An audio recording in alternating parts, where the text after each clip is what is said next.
Twelfth chemistry में आज हम पढ़ेंगे जैव अणु भाग 3। प्रोटीन की संरचना देखेंगे, प्रोटीन क्या है, फिर रेशेदार प्रोटीन, गोलिकाकार प्रोटीन, प्रोटीन का विकृतीकरण, अंडे को उबालने पर उसमें उपस्थित जल कहाँ चला जाता है, डीएनए और आरएनए में अंतर जो कि न्यूक्लिक अम्ल के अंतर्गत आता है, न्यूक्लिक अम्ल के कार्य, ये सब के बारे में आज हम पढ़ेंगे। तो सबसे पहले प्रोटीन। प्रोटीन किसको बोलते हैं? तो प्रोटीन एक जटिल कार्बनिक पदार्थ है जो प्रोटीओज से बना है, जिसका अर्थ प्रथम है। जो इसका जो स्रोत होता है सोयाबीन, मूंगफली, दाल, दूध, मांस, मछली, अंडा। और इसकी परिभाषा बात करें तो आप इस प्रकार से देख सकते हैं, प्रोटीन अल्फा एमिनो का बहुलक है, या हम बोल सकते हैं प्रोटीन नाइट्रोजन युक्त जटिल कार्बनिक पदार्थ होता है जो कि अल्फा एमिनो का बहुलक है। अर्थात हम बोल सकते हैं 100 से अधिक अमीनो अम्ल आपस में पेप्टाइड बंध से जुड़े होते हैं। इनमें कार्बन, नाइट्रोजन, हाइड्रोजन और ऑक्सीजन होते हैं। प्रोटीन के कार्य शरीर के टूटी फूटी कोशिकाओं के मरम्मत में, दूसरा एंजाइम के निर्माण में, तीसरा मांसपेशियों में ऑक्सीजन के संचय में, और चौथा मांसपेशियों के संचालन में। फिर है कार्बोहाइड्रेट और वसा की अनुपस्थिति में ऊर्जा उत्पन्न करने में। जब कार्बोहाइड्रेट और वसा कमी हो जाती है तो प्रोटीन के द्वारा हमको ऊर्जा मिलती है। प्रोटीन का वर्गीकरण तो दो प्रकार से बांटा गया है, पहला रेशेदार प्रोटीन और दूसरा गोलिकाकार प्रोटीन। ये प्रोटीन में अंतर भी पूछा जाता है परीक्षा में। तो रेशेदार प्रोटीन का देखते हैं, ये रेखीय संरचना होती है इसकी। गोलिकाकार प्रोटीन की कुंडली संरचना होती है, नाम से पता चल रहा है गोलाकार का है ना, और रेशेदार मतलब रेशे आकार का। रेखीय रेशेदार प्रोटीन जल में अविलेय है, अघुलनशील है, और गोलिकाकार प्रोटीन जल में घुल जाती है।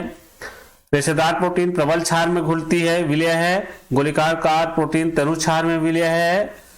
रेशेदार प्रोटीन ताप से अपरिवर्तित रहती है, इस पे कोई प्रभाव नहीं पड़ता ताप का, लेकिन गोलिकाकार प्रोटीन ताप से प्रभावित हो जाती है, इसमें मान जो है परिवर्तित होता है। आगे हम उदाहरण में देखेंगे।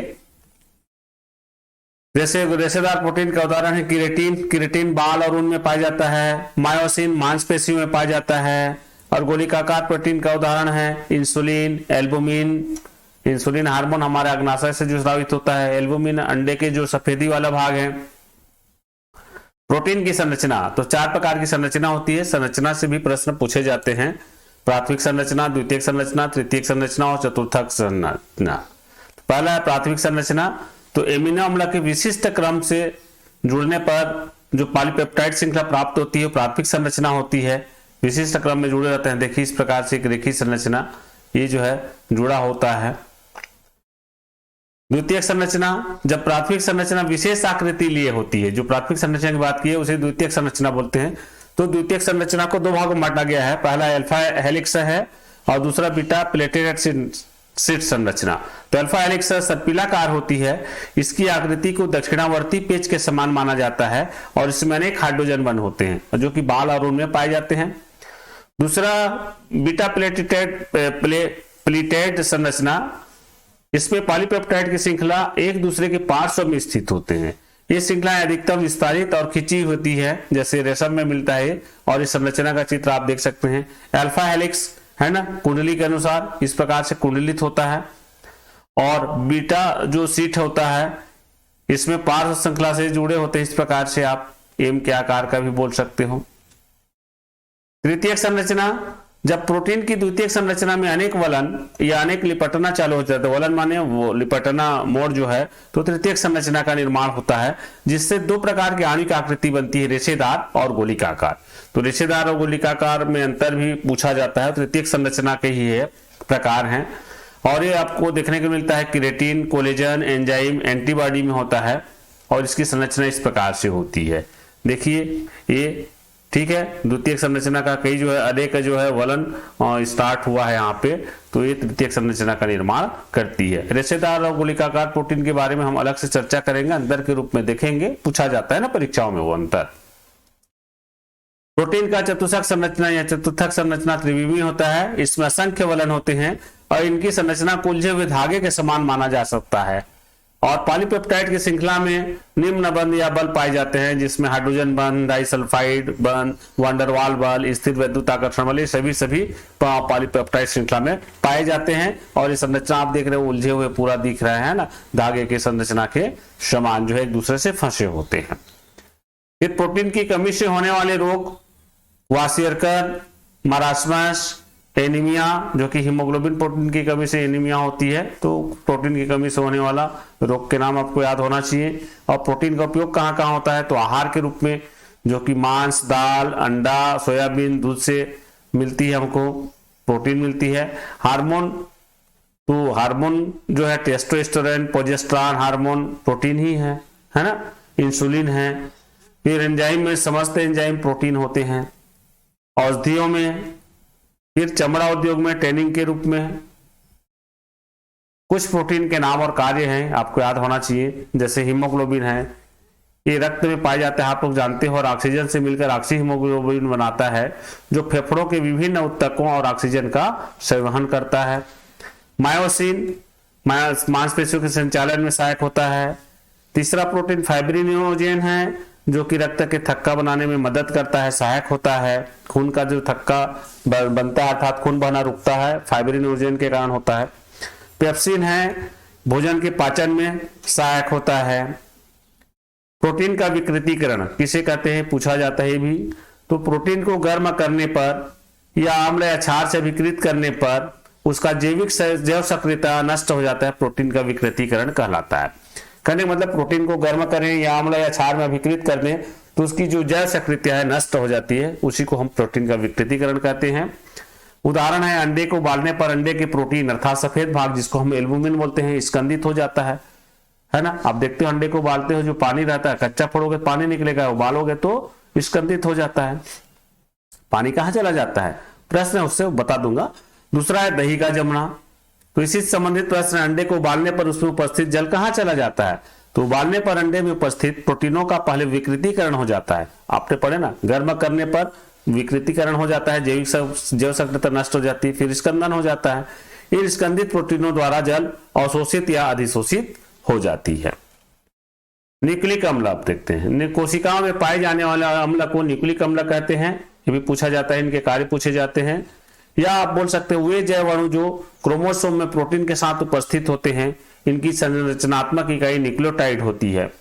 और न्यूक्लिक अम्ल दो प्रकार के होते हैं, पहला राइबोज न्यूक्लिक अम्ल जिसको आरएनए बोला जाता है, और दूसरा डीएनए जिसको डीऑक्सी राइबोज न्यूक्लिक अम्ल कहा जाता है। ये का मतलब एसिड भी लिख सकते हो आप। न्यूक्लिक अम्ल का संगठन की बात करें तो न्यूक्लिक अम्ल के पूर्ण जल अपघटन से जो पदार्थ बनते हैं इस प्रकार से है। पहला जो पेंटोज शर्करा बनता है न्यूक्लिक अम्ल से, पेंटोज शर्करा दो प्रकार की होती है, बीटा डी राइबोज और beta D 2D deoxy ribose, जिसको है ना राइबोज और डीऑक्सी राइबोज बोलते हैं। फिर नाइट्रोजनी क्षार दो प्रकार का होता है, प्यूरिन और पिरामिडिन। तो प्यूरिन में दो प्रकार के होते हैं, एडेनिन और ग्वानिन होते हैं, और जबकि पिरामिडिन तीन प्रकार के होते हैं, साइटोसिन, थाइमिन और यूरेसिल। फास्फोरिक अम्ल है तीसरा। तो न्यूक्लिक अम्ल के जल अपघटन से ये पदार्थ बनते हैं, पेंटोज शर्करा, नाइट्रोजनी क्षार, फास्फोरिक अम्ल।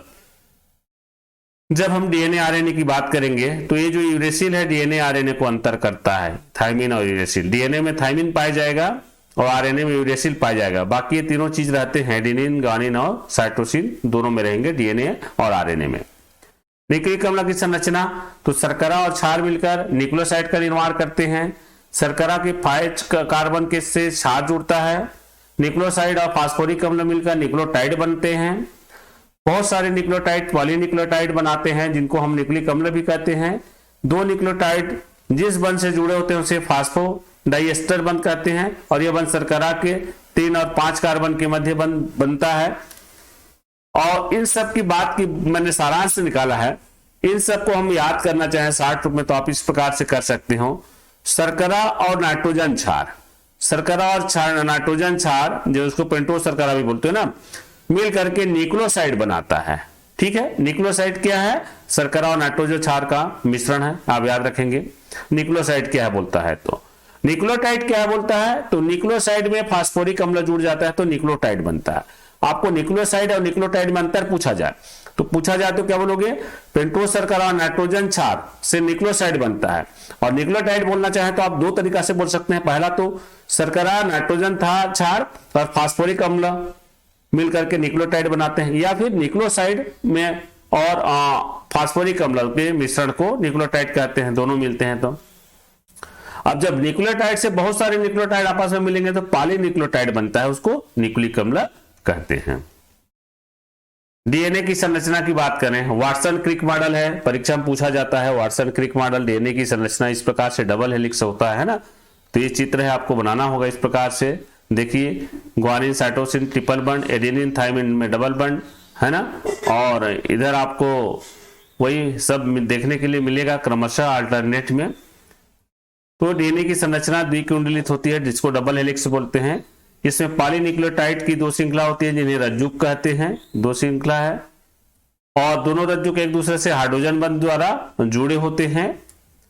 एक रज्जुक पर लगे प्यूरिन क्षार दूसरे रज्जुक पर लगे पेरिमिडिन क्षारों के ठीक सामने होते हैं, और यहाँ एटी के साथ द्वि हाइड्रोजन बंध द्वारा आईएक्स के साथ 3 हाइड्रोजन बंध जुड़े होते हैं। ये एटी है ना, यहाँ पे ये जो है मैं चेंज नहीं कर पाया, ये जेसी होगा, ग्वानिन और साइटोसिन होगा। क्षार युग्म विशिष्टता के आधार पर एक रज्जुक पर लगे क्षारों का क्रम दूसरे रज्जुक पर लगे क्षारों के क्रम को निर्धारित करता है। अतः हम कह सकते हैं कि दोनों रज्जुक एक दूसरे के समान तो नहीं होते परंतु एक दूसरे के पूरक होते हैं। और ये जो मॉडल दिया गया है, चित्र दिया गया है वाटसन और क्रिक के द्वारा, तो इसको वाटसन क्रिक मॉडल कहा जाता है। लिखा नहीं हूं मैं, आप नोट कर लीजिएंगे। आरएनए की संरचना, तो आरएनए एकल कुंडलित होता है, सिंगल हेलिक्स होता है, राइबोज शर्करा होती है इसमें, और थायमिन क्षार के स्थान पर यूरेसिल होता है। जो मैं पूर्व में बताया हूं, डीएनए आरएनए को जो अंतर करेगा, डीएनए में थायमिन क्षार होता है तो आरएनए में यूरेसिल क्षार होता है। 3 प्रकार के होते हैं आरएनए। पहला मैसेंजर आरएनए, पूछा जाता है इनके कार्य को भी, है ना, तो राइबोसोम में प्रोटीन संश्लेषण का संदेश पहुंचाता है। राइबोसोमल आरएनए प्रोटीन संश्लेषण के दौरान मैसेंजर आरएनए से संलग्न हो जाता है, उसको कॉपी करता है, और ट्रांसफर आरएनए राइबोसोम में मैसेंजर आरएनए के संदेश पढ़कर एमिनो अम्ल को उपयुक्त स्थान में पहुंचाता है। अब न्यूक्लिक अम्ल का जैविक महत्व कार्य, तो आनुवंशिक गुणों को एक पीढ़ी से दूसरे पीढ़ी में पहुंचाने में, जीवों के विभिन्न प्रजातियों की पहचान में, डीएनए में स्वप्रतिकरण का गुण पाया जाता है, आरएनए में प्रोटीन संश्लेषण का कार्य करता है। तो ये जो न्यूक्लिक अम्ल के प्रमुख कार्य हैं आपको याद होना चाहिए। डीएनए आरएनए में अंतर, ये भी पूछा जाता है, तो डीएनए और आरएनए हम लेते हैं, तो डीएनए में 2 रज्जुक द्विकुंडलित अवस्था होती है, जबकि आरएनए में 1 रज्जुक कुंडलित अवस्था होती है। डीएनए का पूरा नाम डीऑक्सीराइबोज शर्करा है, इसमें डीऑक्सीराइबोज शर्करा होती है और इसमें केवल राइबोज शर्करा होती है। डीएनए में एडेनोसिन, साइटोसिन, ग्वानिन और थायमिन होता है, जबकि आरएनए में देखेंगे इस थायमिन के जगह में यूरेसिल हो जाएगा। ये देखिए ACG U हो गया, यू अंतर आया। डीएनए आनुवंशिक गुणों को एक पीढ़ी से दूसरे पीढ़ी में पहुंचाता है, आरएनए प्रोटीन संश्लेषण का कार्य करता है। डीएनए केंद्रक में पाया जाता है और आरएनए कोशिका द्रव्य में पाया जाता है। डीएनए में स्वप्रतिकरण का गुण पाया जाता है और आरएनए में स्वप्रतिकरण का गुण नहीं होता है। तो ये मुख्य अंतर है, आपको अंतर जो है याद होना चाहिए। और डीएनए में एक ही प्रकार का होता है, जबकि आरएनए 3 प्रकार का होता है। हमने देखा मैसेंजर आरएनए, ट्रांसफर आरएनए और ribosomal RNA. Thanks for watching. अगर वीडियो पसंद आए तो लाइक, शेयर, सब्सक्राइब कर दीजिए। और आपको अन्य वीडियो देखना है आपके 12वीं क्लास का, तो आप इस लिंक पर जा सकते हैं, ये मेरा लिंक है। धन्यवाद।